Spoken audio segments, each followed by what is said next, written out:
Open up the milk carton and find a plastic bottle that will fit inside. There should be about an inch of space between the plastic bottle and the sides of the milk carton. Drill a hole both through the milk carton and the plastic bottle.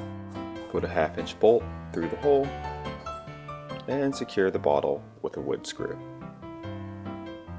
Use caulking to seal the holes and start mixing the concrete.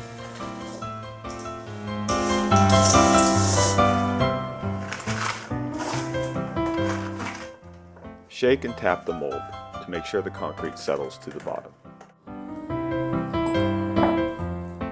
Once the concrete is cured, remove the bolts and peel off the carton.